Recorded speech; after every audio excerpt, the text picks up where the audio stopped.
Hey friends, Andy Smith. Welcome. Episode number 4, week number 3 of our launch venture, which we're building alongside you, our peer-to-peer community of experienced founders who get together to share their experiences, build relationships, make new contacts. Today, I want to talk about 2 very, very cool things as we enter week 3. First, some tactical hand-to-hand combat things that we're doing inside our businesses. Just spoke to an awesome entrepreneur who's doing something that I want to introduce to you, which I think is very important.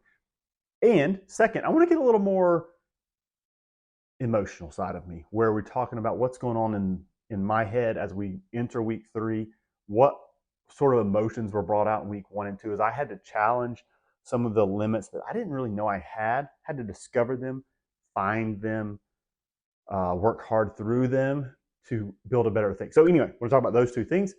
Let's get started. First, some tactical hand-to-hand combat things that I have learned and it's really working inside our ventures and Blacksmith Ventures, and that I'm using for launch, which is really cool. First, I had to get a tough conversation for this one. Got a phone call with a mentor of mine. He said, Andy, I said, hey, here's our problem. We're not getting enough leads, all this stuff. Don't have enough customers, don't know what we're doing wrong, all that thing. He's like, hey man, do you have your big boy girl pants on today? You want to hear something? From an experienced advisor. I'm like, yeah, man, bring it. I'm ready. I want to hear what I'm doing wrong. Where can I improve? He said, you've done a really good job of becoming a marketer, but business development, attracting your avatar, getting customers is a twofold process. Sales, marketing. Those are not the same. I was like, you're right. Because when I built my first venture back in 2007, I was a new first-time entrepreneur, business owner, founder. I was alone. Had a partner in Europe, and we were setting off to do the good work. Our goal at the time actually was just to make a salary and work for ourselves, which we thought would be enough. But more on that later. What we did was we did hand-to-hand combat, reaching out, touching customers every single day to talk to them about their problems, talk about their needs, talk about what they wanted, talk about what solutions would solve their problems every single day. Out there in the trenches, doing the hard work. At some point in my career, he said, this is the advice I got, or the feedback I got, you became a marketer and you forgot the sales. Now, new age sales, as I've learned, is not about necessarily going out and selling. Nobody wants to be sold to. New age sales is about building up relationships.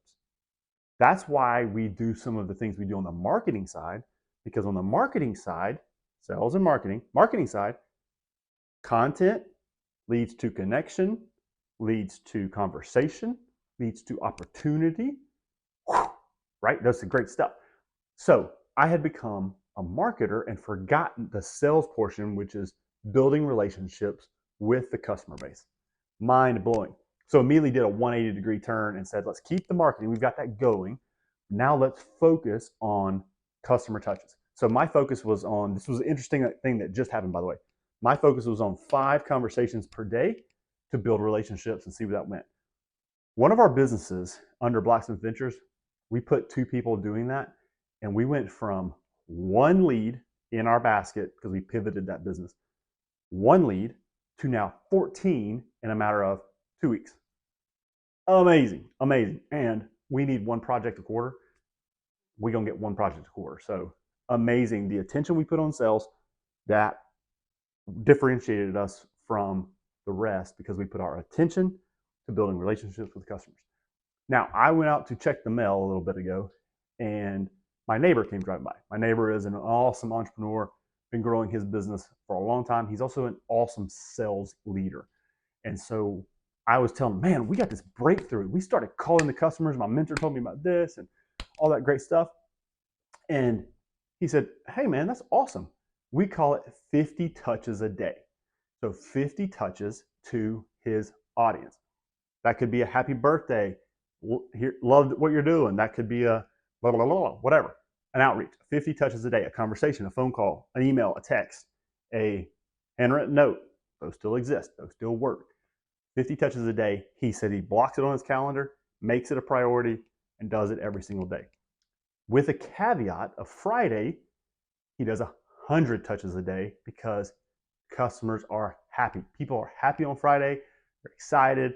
He calls it his biggest sales day. He doubles down on that sucker and does 100 4-hour time block. His most important day of his week is Friday, where he's doing 100 touches a day.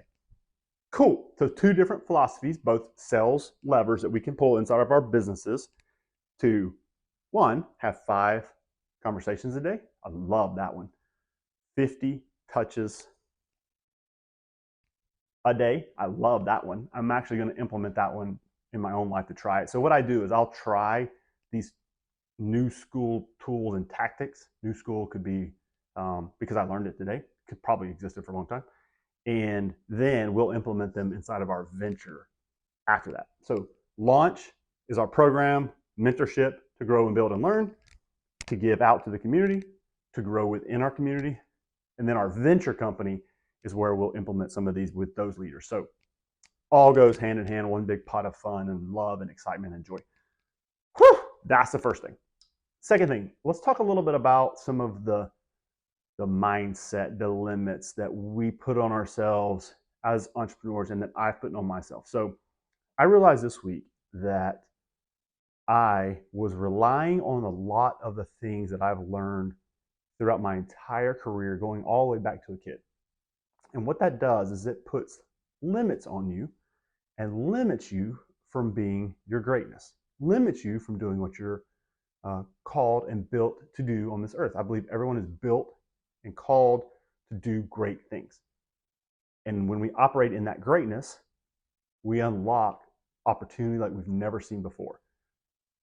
But that's not always easy for us to understand and get past because we all have this giant fear inside of us, this giant limit that we put on ourselves. And when we bust through that, we unlock potential. And so in my first venture, 2007, I started that business. I didn't know all of the problems, all of the fears, all of the frustrations, all of the hurdles, and all the pitfalls that we were going to have to go through in that journey. I was naive to that.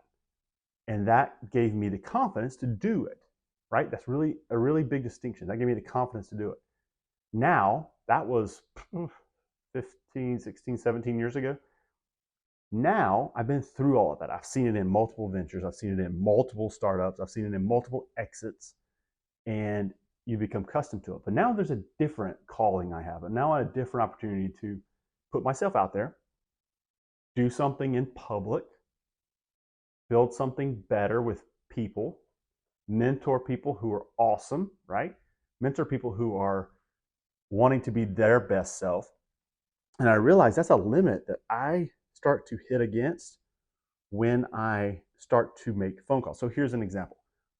I feel very comfortable calling an early stage founder in Birmingham, Alabama, where I'm from, and talking to them about the program. Hey, Joe, you want to be a part of this program? Here you go. It's X amount of dollars per month, and we're going to 10x the value that you get from this. And Joe would be like, oh, thanks, man. I really would love to be a part of that. But that's a little outside my budget, right? It's a little outside my league. So that becomes a comfort zone that I stayed in. And then I reach out and got an inbound from someone in Boston associated with Harvard Business School, who's associated with entrepreneurs in that region, who's doing amazing killer stuff. And there was almost a fear, a limit that, oh, I can't possibly talk to them because they're way out of my league. They're way cooler than I am. They have Harvard and they have that association, and I don't have that. And I'm not a Harvard guy. Just went to Auburn in Florida and got a master's degree, but I'm not near as cool as them. And when you talk to these people, and it was a hurdle, a limit that I put on myself. But when I actually speak to them, I'm realizing, hey, they're really wonderful people who have creative ideas, and they're the same people who are stuck looking to solve the same problems that I'm trying to solve in my ventures. They have the same problems. So there's an opportunity there. So I'm actually going this week to Boston to explore that more because they're interested in community, relationship, mentorship, and I have to allow myself to be willing and able and strong enough to do that mentorship for them And that's just a personal thing, not a reality thing. Going through, I think I've started 12 businesses, exited 6 of them. We rolled them up. So there was really 7 companies, 1 exit, but we rolled them all up into one. Too much detail maybe, but so exited a ton of real estate companies, service companies, product companies, management companies, all of those things, and did not appreciate, respect, honor that I have been through hard stuff and other people can learn from that, and I have something to share out there. So we'll tell founders, hey, founders, put yourself out on social media, because in episode 1, I talked about you will find your voice, you will find yourself. And I found that when I got criticized on social media early on, it was a limit that said, I got to go hide in my cave for a few days. And I broke through that, and now I hit the next limit. And I'm breaking through that through this launch program that's live with you guys. So thank you for that. If you've made it this far, we are friends. I always say that. We are friends. And love to have you subscribe and like or dislike and share this with others if this is something that's interesting, because we're looking to put together something that will create impact for the entrepreneurial community. 8 to 10 people in an intimate group where we are sharing ideas, sharing knowledge, sharing stories, talking about problems, bringing solutions, talking about breakthroughs, and eliminating the limits. Because when we do that, our businesses will thrive, we will thrive, and we will show up as our best self for our families, for our friends, whatever yours may be. My passions or other things, basketball, and I love some of that, but we'll show up as the best version of ourselves. We'll impact that person impacts somebody else. We make infinite impact. And that's been my goal since exiting the second venture, was to help make infinite impact. And I believe this is how we're going to be able to do it. But it's always an and. It's never an or. This is one way we're going to be able to do it together. And remember that. And take nothing away. Life is a bunch of ands. So anyway, week 3 starts this week. I'm going to be shooting episode 5 from Boston at TechCrunch, where we're going to have, I don't know how many hundreds of founders are going to be there, but let's say hundreds of founders. Got a ticket. We're going to be documenting all of that. We are on all social platforms at Andy Smith Life. And then if you are interested in being a part of any kind of peer-to-peer community group, theblacksmith.com. And this is me. This is what you get. We're going to meet weekly virtually. We're going to meet monthly in person. We're going to surround ourselves with 8 to 10 like-minded founders who have experience but are stuck, need clarity, looking to share. We all are in the same boat, and whether you're running a $150 million company or you just got your second customer and you're freaking over the moon, we all share some very similar problems. And I've discovered there are some very similar solutions. And the number one thing is community relationship, sharing our wins, spreading out our defeats, taking the lessons, launching into momentum phase, and having a great life. And that will open doors, that will unlock opportunity, that will create conversations, that will create infinite impact. All right, friends, thank you. Appreciate you. Love to have you subscribe, be a part of this journey, like, comment. All of those call to actions are great. Andy Smith Life on all social platforms. I post daily on LinkedIn, daily shorts here on YouTube, twice a week long forms, and then sprinkle some stuff on the IG and the AFB, and Twitter is tough, but try those platforms. But anyway, love you, tribe. You're awesome. Look forward to talking soon. Theblacksmith.com if you want to learn more. And love you, tribe. Thank you.